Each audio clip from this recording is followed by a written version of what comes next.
Bienvenidos a Perspectiva Bíblica. Bienvenidos. Qué placer estar contigo, Clara Mercedes Jorge Tejada. Un placer estar contigo, Johnny Ramírez Johnson. Aquí estamos, Clara Mercedes, estudiando algo que no se mueve, algo que es eterno, algo que es inamovible. ¿Puedes leernos lo que nos toca? Es la lección 12 para el 19 de marzo del 2022. Recibir un reino inconmovible. Dirígenos en oración, Clara Mercedes. Te damos gracias, Señor, por tus bendiciones. Gracias porque tú nos das la oportunidad de estudiar tu santa palabra.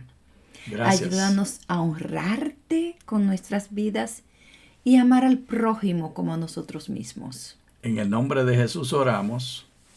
Amén. Amén. Clara Mercedes, esta idea de algo inconmovible resulta ajena a la realidad humana. Y lo más interesante es que resulta ajena también a la realidad del universo creado. Porque todo se está moviendo. Nosotros, como cuerpos, estamos compuestos íntimamente de átomos y los átomos de partículas, y todas las partículas en cada átomo se están moviendo y los átomos se están moviendo y continuamente se están cambiando de una cosa a otra.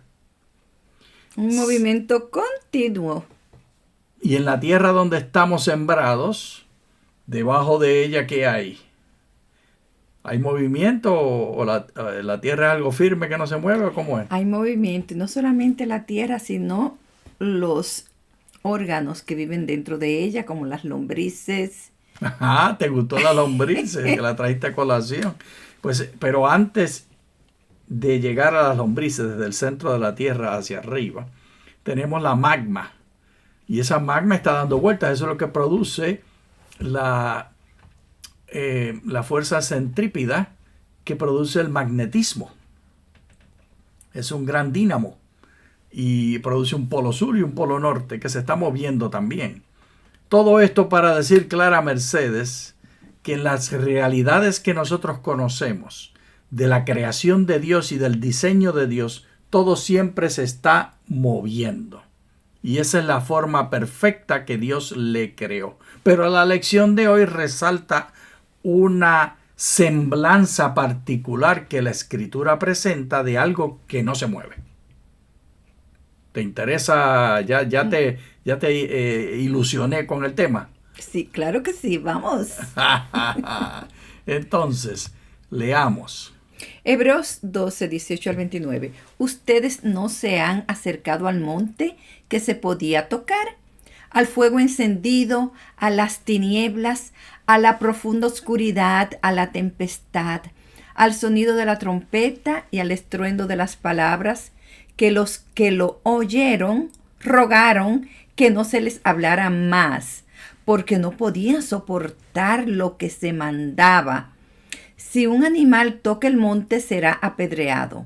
Y tan terrible era aquel espectáculo que Moisés dijo: estoy aterrado y temblando. ¿Sabes a qué se está refiriendo, Clara Mercedes? Se está refiriendo a la visita del pueblo de Israel al salir de Egipto, que llegaron hasta el monte Sinaí, y allá en el monte Sinaí vinieron a encontrarse con su Dios.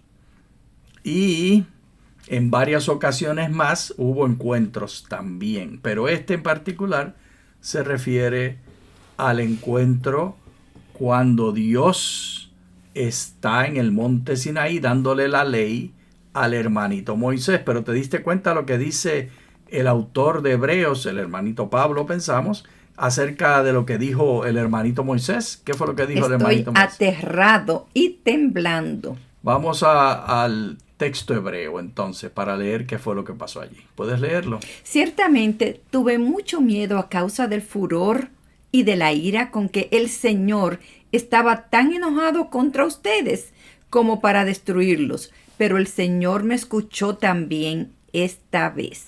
Se refiere entonces a esta intervención que hace el hermano Moisés ante Dios para que Dios no destruya a Israel. Por ejemplo, cuando desciende el hermano Moisés del monte Sinaí, después de subir a recibir la ley que Dios le dio, en esa ocasión, en la primera ocasión, Dios hace las tablas. En la segunda ocasión le mandó a Moisés a que hiciera las tablas y las trajera, porque él fue el que las rompió. Así que tu castigo es que tienes que traer las tablas.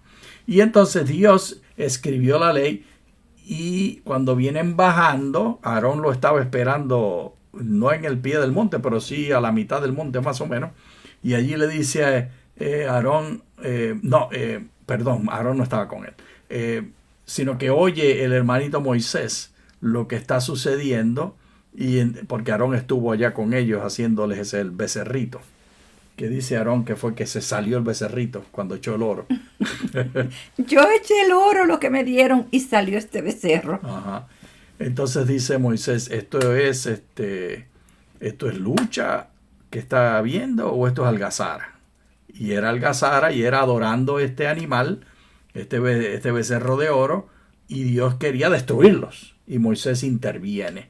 Y el hermanito Pablo toma esta experiencia para comparar y decirle a los lectores que este nuevo pacto, que esta nueva forma de ser un sacerdote y de ir a ministrar en un santuario diferente, es diferente al caso del hermanito Moisés, que interviene ante Dios y se convierte así en un prototipo del Señor Jesús.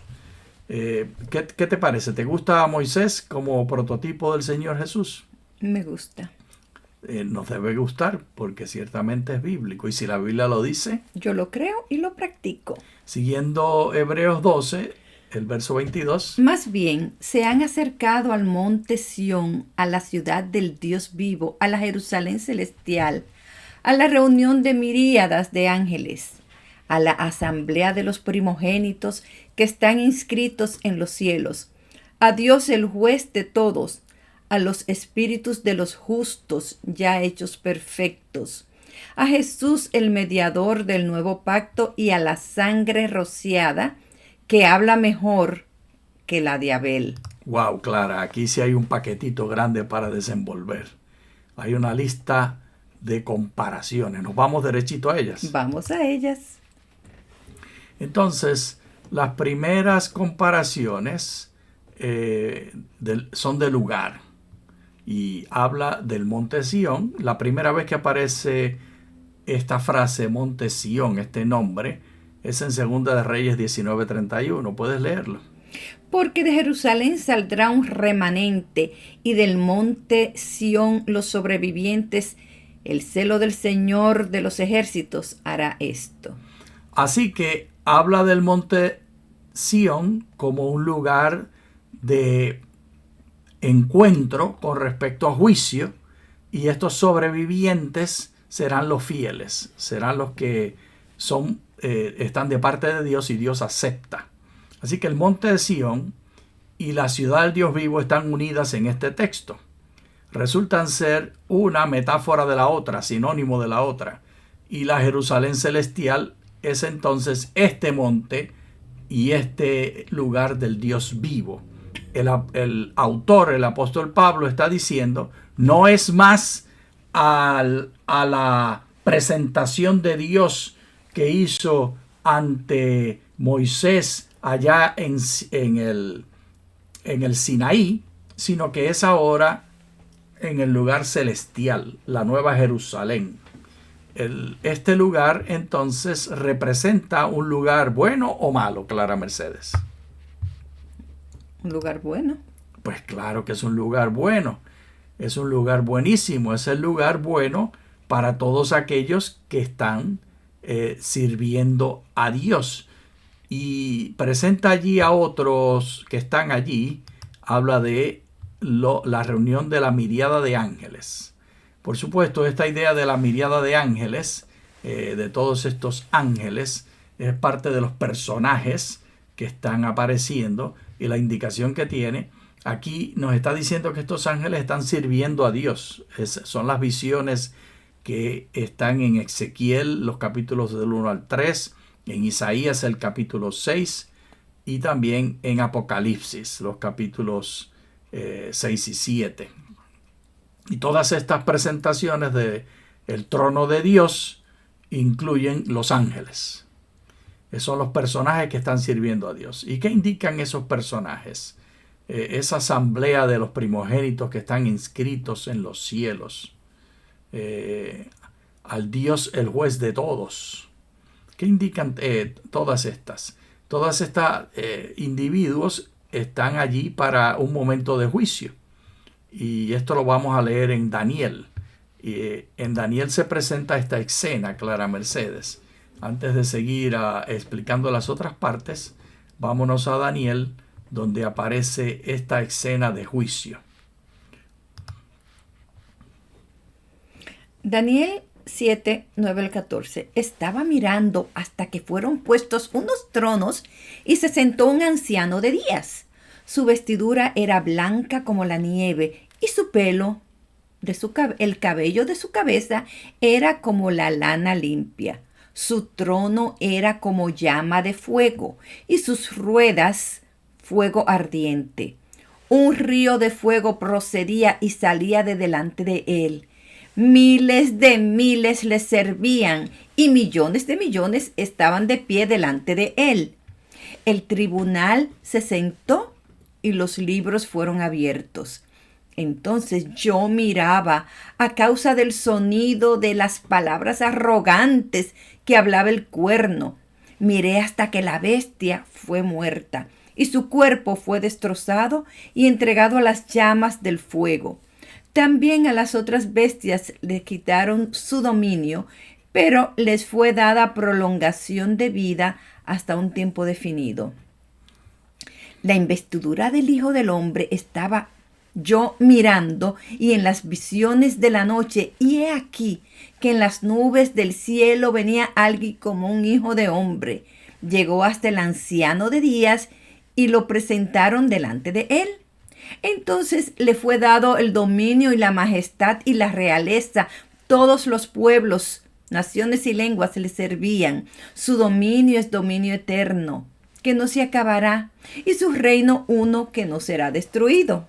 Aquí el hermano Daniel, que habla de todas las tribulaciones de los seguidores de Dios y los diferentes reinos de este mundo que han estado en conflicto para atacar al pueblo de Dios, presenta cómo todo va a terminar. Y todo va a terminar con un juicio donde habrá destrucción y muerte para los que no han aceptado a Dios, y habrá entonces recompensa y paz eterna para los que sirvieron a Dios. Y de eso es que está hablando el hermano Pablo. Él está hablando de un momento de juicio. Y como en la literatura grecorromana la ley es tan importante y el juicio es tan importante, pues esto resulta ser central a las ideas que está presentando el apóstol Pablo. Pero hay unas ideas allí un poquito extrañas y difíciles. Menciona allí, detengámonos a los espíritus de los justos ya hechos perfectos. Así que esta palabra espíritus en griego, neumasin o neumasin, es directamente relacionada de la palabra neuma.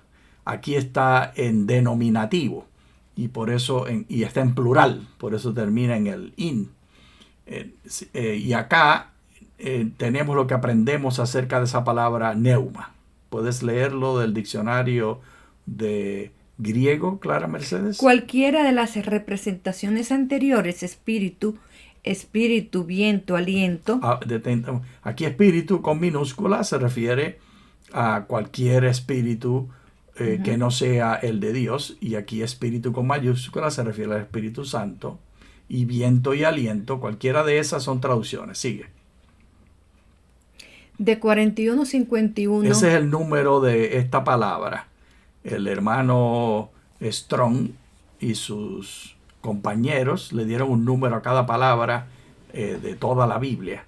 Y en la Biblia griega, la 41-51 es neuma. Sigue. Es siempre teóricamente posible espíritu, viento, aliento. Pero cuando se usa el adjetivo atributo santo, siempre se refiere al Espíritu Santo. Espíritu, espíritu es con mucho la aplicación más común de neuma. Solo el contexto determina a qué sentido se refiere. La contraparte hebrea, ruá, tiene el mismo rango de significado que 4151, neuma. Es decir, también puede referirse al espíritu, espíritu de Dios, viento o aliento. Esta presentación de espíritu, Clara, tiene en realidad dos versiones. Tenemos la del Antiguo Testamento, que ya tantas veces hemos presentado acá, y aquí ahora verbalmente pues lo voy a resumir para recordarle a todos. Génesis capítulo 2, verso 7 nos dice que son tres partes, Clara. Tres diferentes nombres se usan para definir a un ser humano.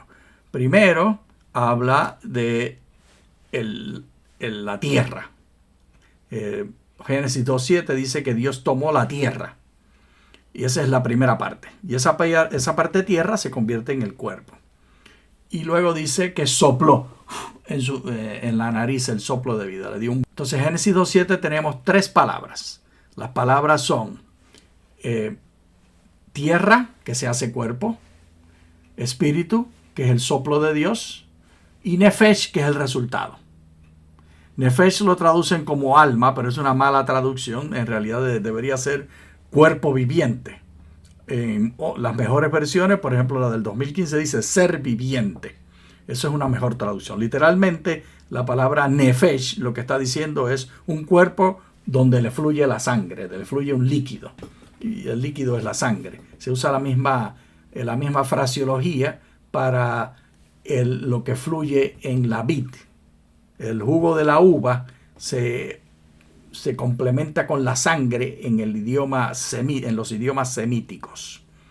Y ese fluir de la sangre en el cuerpo es semejante al fluir de los jugos que dan el vino, que dan el jugo de uvas.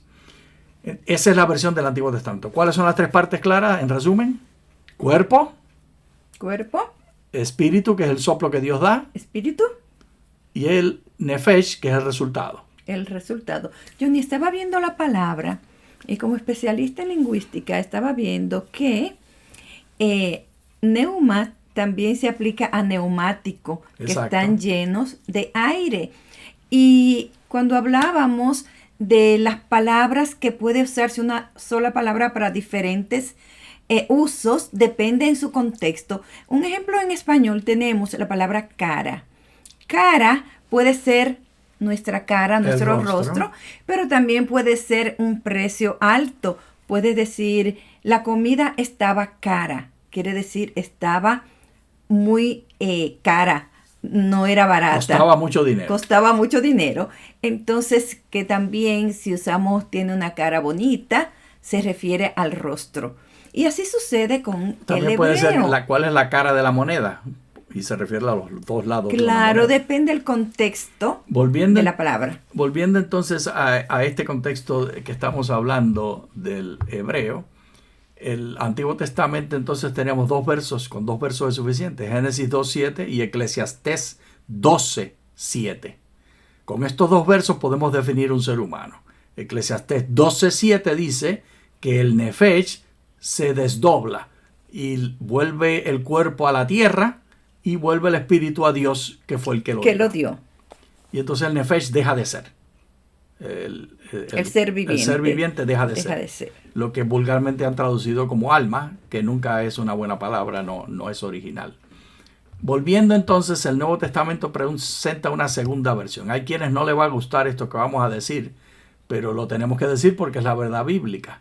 Primera de Tesalonicenses 5.23 presenta esa versión del Nuevo Testamento. ¿Puedes leerlo? Y el mismo Dios de paz lo santifique por completo, que todo su ser, tanto espíritu como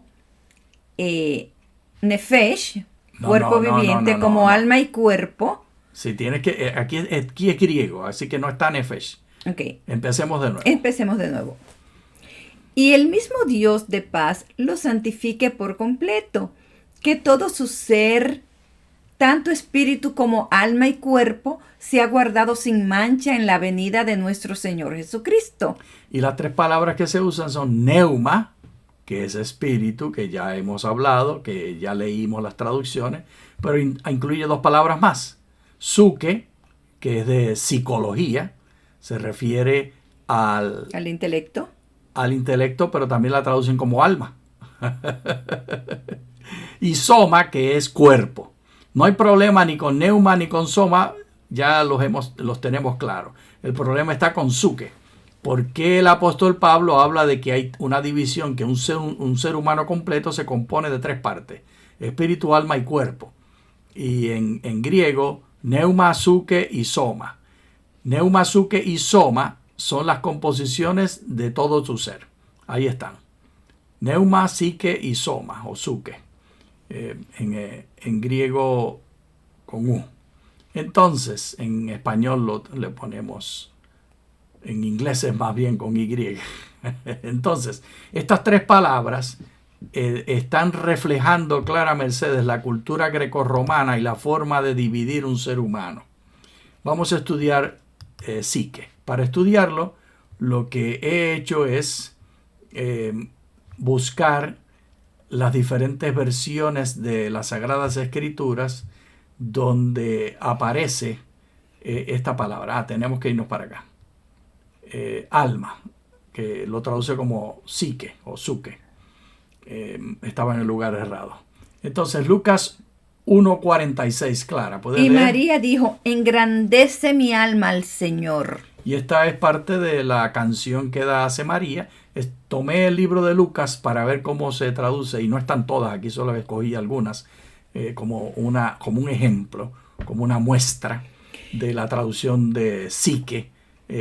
Nota que aquí, cuando dice alma, está diciendo psique en griego.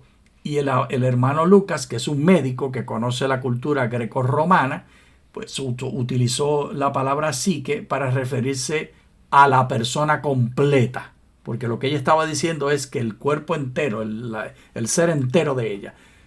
Engrandece al Señor. Engrandece al Señor. Pero no escogió soma, ni escogió tampoco neuma, sino que escogió psique. Porque el psique en el original griego se refiere mayormente a los sentimientos, los sentimientos se le adjudican al cuerpo y son algo inferior que hay que dominar, de acuerdo a la cultura grecorromana. Pero Lucas no lo está poniendo como algo inferior que hay que dominar, sino que lo está poniendo como la fuente misma de la alabanza que está dando María en su momento de gran bendición al saber que está embarazada y que se está encontrando luego con su primita. Sí, para que sean descubiertos los pensamientos de muchos corazones y una espada traspasará tu misma alma. Aquí está otra vez, en esta ocasión es el ángel que le está hablando y ella está respondiendo al ángel aquí, y aquí el ángel le dice que su psique va a ser traspasado. Y lo traducen de nuevo como alma, siguiendo el problema no está en el griego, el problema está en nuestra traducción. Entonces Jesús le dijo, yo les pregunto, ¿es lícito en el sábado hacer el bien o hacer el mal? ¿Salvar la vida o quitarla? Y en el griego es psique, Clara, también. Y se refiere a vida. Así que vemos aquí una tercera forma de utilizarlo. Y 9:24. Porque el que quiera salvar su vida la perderá, pero el que pierda su vida por causa de mí la salvará. Así que hay una complicación, Clara Mercedes, entre el griego y el hebreo y el castellano. La cosmovisión que tienen los grecorromanos del ser humano ha llegado al presente como psicología, como mente y razonamiento, como sentimientos y como cuerpo. Y utilizan esas mismas tres palabras para hablar de las tres partes del ser humano. En realidad lo que está diciendo son tres aspectos. Sería como decir que nosotros somos ojo, que somos nariz y que somos boca y oreja. Así diríamos que somos lo que vemos, que somos lo que olemos y que somos lo que hablamos y escuchamos. Y es lo mismo que decir que somos neuma, psique y soma. El greco-romano está usando sus palabras para hablar.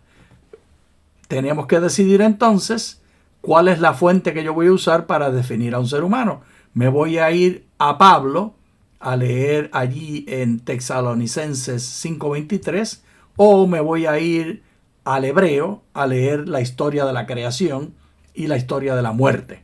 Es decir, digo de nuevo los dos textos, Génesis 2:7 y Eclesiastés 12:7. Suficiente para eso, Clara, podríamos seguir y seguir. Así que lo que está diciendo es que los seres humanos que han sido redimidos estarán allí. Ahora, veamos esta otra parte donde dice la sangre rociada que habla mejor que la de Abel.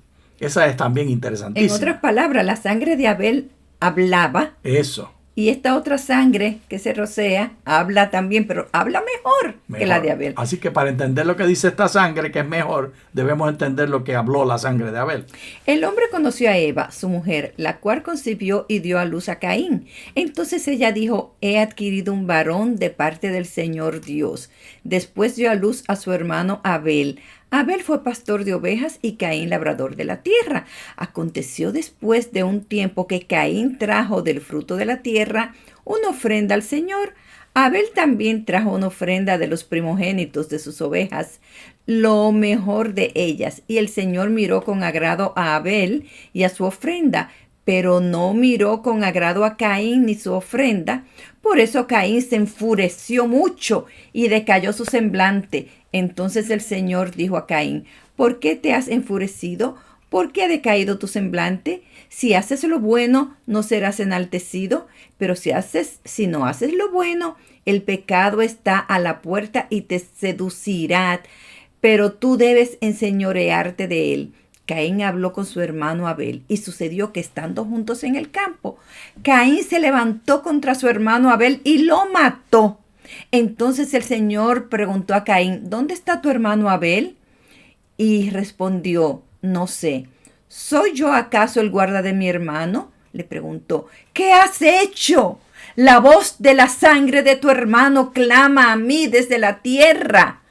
Ahora pues maldito seas tú, lejos de la tierra que abrió su boca para recibir de tu mano la sangre de tu hermano. Cuando trabajes la tierra, ella no te volverá a dar su fuerza y serás errante y fugitivo en la tierra. Qué triste condición, Clara. Ay, Dios mío, qué tristeza. Qué desgracia tan grande. Pero rescatemos lo positivo que hay allí. Uh-huh. Lo positivo que hay allí es que al morir no es el fin. Porque la sangre estaba clamando a Dios. Y dice el hermano Pablo que esa sangre de los muertos justos en la sangre de Cristo es todavía más poderosa. Y el sentido final es Dios redime a su pueblo. Amén. Ay, Señor, sé con todas las personas de Ucrania. Acompáñalos, Señor. Gracias porque tú nos das tu palabra y tu mensaje. Y no solamente Ucrania, todos los países que están sufriendo tanto, Señor. Que podamos clamar a ti y Amén. Que la sangre que es superior a la de Abel sea nuestra confianza inamovible. Amén. Muchas gracias. Muchas gracias.